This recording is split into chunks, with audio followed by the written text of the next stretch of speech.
The DF-21, also known as the Dongfeng 21, is one of China's most talked about ballistic missiles set, and in 2025, it's gotten an update that's sending shockwaves through the global defense community. It's not your typical vehicle feature on this channel, but make no mistake, the DF-21 is a powerful machine in its own category, and just like high-performance cars, its evolution is a direct result of precision engineering, cutting-edge technology, and an obsession with power and control.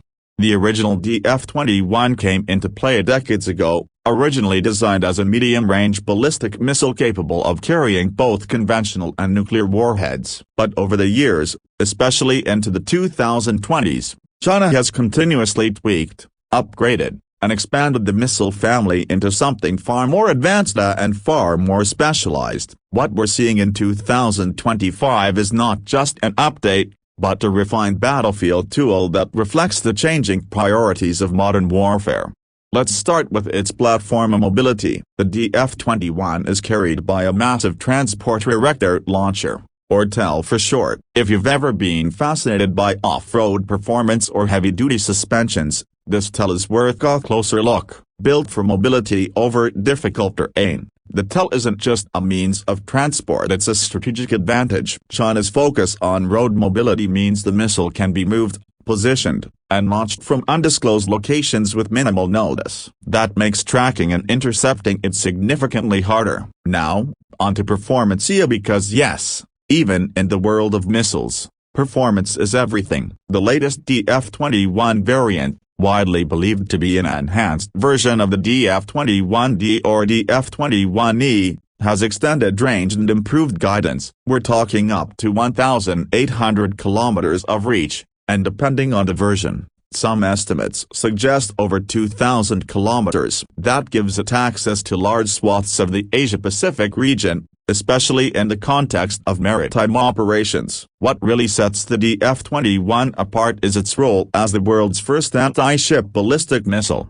often dubbed the carrier killer. Unlike cruise missiles that skim low and steady, the DF-21 travels high into the atmosphere before descending at hypersonic speeds, making it incredibly hard to detect and even harder to shoot down. It's like the hypercar of missile systems, fast, aggressive, and designed for surgical precision. The 2025 iteration includes guidance upgrades that give it enhanced terminal maneuverability. In car terms, imagine upgrading a vehicle's suspension and handling system so it can hug curves at 200 miles per hour. That's what China has essentially done here. This missile doesn't just fall on a trajectory, it can adjust mid-flight in its terminal phase, making last-second changes to hit moving targets like an aircraft carrier on the sea. And here's the game-changer: integration of satellite targeting and eye-assisted tracking. There's buzz in military circles about China combining satellite surveillance, drone feeds, and radar data into a live targeting system for the DF-21. In simpler terms, it's like giving the missile real-time GPS, radar, and predictive navigation all at once. The car equivalent. Think of Tesla's full self-driving, but now apply that concept to a Mark 10 missile hunting a moving naval fleet. Let's talk warhead capacity. The DF-21 family is dual-capable. That means it can carry both conventional high-explosive warheads or nuclear payloads. The strategic flexibility here is massive. China can use it as a precision strike weapon or as part of its nuclear deterrent. In 2025, there's speculation that new payload types are being developed, possibly including electromagnetic pulse, EMP, warheads or advanced cluster munitions, though these claims remain unconfirmed. But if true, it further broadens the DF-21's role beyond simple destruction. It becomes a tactical tool to disable electronics or area targets.